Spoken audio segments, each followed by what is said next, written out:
Welcome to பாரூஸ் kitchen. இன்னைக்கு ஒரு fish fry தான் பார்க்க போகிறோம். ஏற்கனவே நான் வந்து ஒரு ஃபிஷ் ஃப்ரை போட்டிருக்கேன். இது இன்னொரு டைப்பு. அதுக்கு என்னென்ன பொருட்கள்ன்றதை நம்ம பார்க்கலாம். 8 பீஸ் மீன் எடுத்து வச்சுருக்கேன்.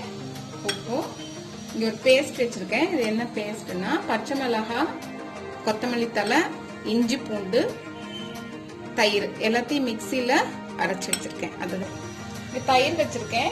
தயிர் வந்து மசாலா பரட்டும் போது பத்தலைன்னா போட்டுக்கிறதுக்காக நான் வச்சிருக்கேன். 3/4 ஸ்பூன் கார்ன்ஃபிளவர், 1 ஸ்பூன் மைதா, அதுக்கப்புறம் மிளகாய் தூள், மஞ்சள் தூள், மல்லித்தூள், மிளகுத்தூள், சீரகத்தூள். இதை எப்படி செய்யலான்றத நம்ம பார்க்கலாம். மிளகாய் தூள் வந்து 3 ஸ்பூன் போட்டுக்கிறேன். இது தனி மிளகாய் தூள். மஞ்சத்தூள் கொஞ்சம் 1/4 ஸ்பூன் அளவுக்கு போட்டுக்கிறேன். மல்லித்தூள் 1 ஸ்பூன், மிளகுத்தூள் 1/2 ஸ்பூன், சீரகத்தூள் 1/2 ஸ்பூன். நான் வந்து மிளகுத்தூள் 1/2 ஸ்பூன் தான் நான் போட்டிருக்கேன். ஏன்னா பச்சை மிளகாய் 2 போட்டு இதில் அரைச்சிருக்கனால அதில் வேற காரம் இருக்குது. அதனால் நீங்கள் காரம் பார்த்துட்டு நீங்கள் போட்டுக்கோங்க. காரம் கூட வேணும்னா நீங்கள் கூட ஆட் பண்ணிக்கலாம், கம்மியாக வேணா கம்மியாக போட்டுக்கோங்க. இதில் ஆல்ரெடி இதில் வந்து 2 பச்சை மிளகாய் வச்சு நான் அரைச்சிருக்கேன். அவ்வளோதான் இருக்கு. இந்த எல்லா மசாலாவையும் மிக்ஸ் பண்ணிக்கலாம். பண்ணிட்டு உப்பு எடுத்து வச்சிருக்கேன். உப்பு போடுறேன். இந்த 8 மீனுக்கு தேவையான உப்பு போட்டிருக்கேன். இதை நல்லா மிக்ஸ் பண்ணிக்கிறேன். இப்போ அந்த பேஸ்ட்டை வந்து ஆட் பண்ணுறேன்.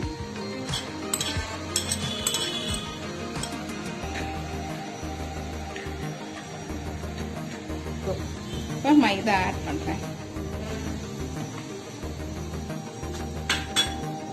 அப்புறம் கார்ன்ஃப்ளவர்.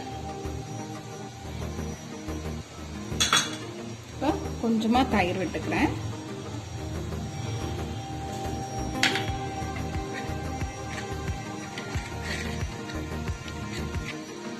நீங்கள் வந்து உப்பு காரம் எல்லாம் இந்த ஸ்டேஜில் பார்த்துக்கோங்க. பத்தலைன்னா இப்போ இந்த சமயத்தில் போட்டுக்கலாம். இது எல்லாமே கரெக்டாக இருக்குது. இப்போ இதில் வந்து ஒரு 2 ஸ்பூன் ஆயில் ஆட் பண்ணுறேன். இப்போ எல்லாம் மிக்ஸ் பண்ணிட்டேன். இப்போ மீனை வந்து இந்த மசாலாவில் பரட்டி எடுத்துடலாம்.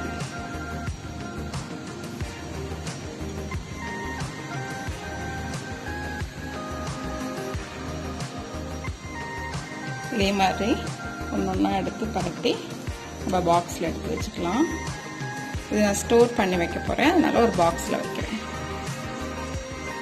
அதே மாதிரி இன்னொரு மீன்.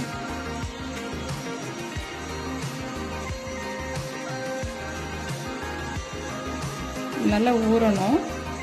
ஊறினதுக்கப்புறம் பொரிச்சிங்கன்னா தான் நல்லா டேஸ்ட்டாக இருக்கும்.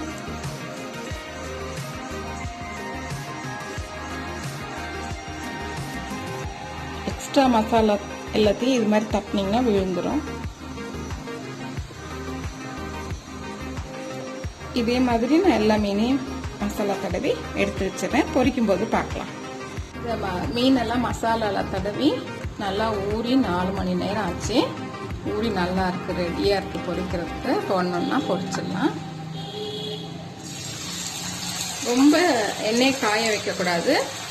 கொஞ்சமாக தான் எண்ணெய் காயணும். ரொம்ப காய வச்சிட்டிங்கன்னா வெளியிலலாம் வெந்திருக்கும், உள்ளெல்லாம் வேகாமல் இருக்கும். அதனால் பொறுமையாக சிம்மரில் வச்சு பொரிங்க.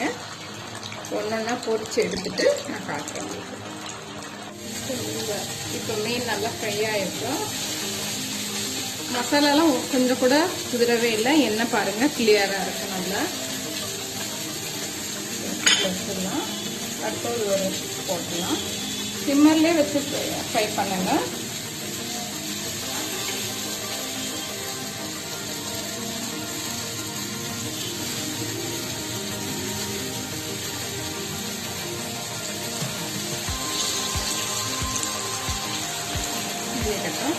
இதே மாதிரி எல்லாமே பொரிச்சுட்டு காட்டுறோம். இப்போ ஃபிஷ் ஃப்ரை ரெடி ஆயிடுச்சு. நீங்கள் வந்து எப்பயும் ஒரே மாதிரி மசாலா ரெடி பண்ணி ஃபிஷ் ஃப்ரை பண்ணி கொடுக்காம ஒவ்வொரு முறையும் ஒவ்வொரு வாட்டி யோசனை பண்ணி நம்ம வந்து தயார் பண்ணி கொடுத்தோம்னா வீட்டில் உள்ளவங்க விரும்பி சாப்பிடுவாங்க. மீன் வந்து உடம்புக்கு ரொம்ப ரொம்ப நல்லது. அதனால் நீங்கள் வந்து அடிக்கடி மீன் செய்து கொடுக்க வீட்டில் உள்ளவங்க ஹாப்பியாக வச்சுக்கோங்க. இதே மாதிரி இந்த மெத்தட் பிடிச்சிருந்துச்சுன்னா செஞ்சு பார்த்துட்டு எப்படி இருந்தீங்க கமெண்ட் பண்ணுங்கள். இந்த வீடியோ பிடிச்சிருந்தீங்கன்னா லைக் பண்ணி ஷேர் பண்ணுங்கள். மறக்காமல் பாரூஸ் கிச்சன்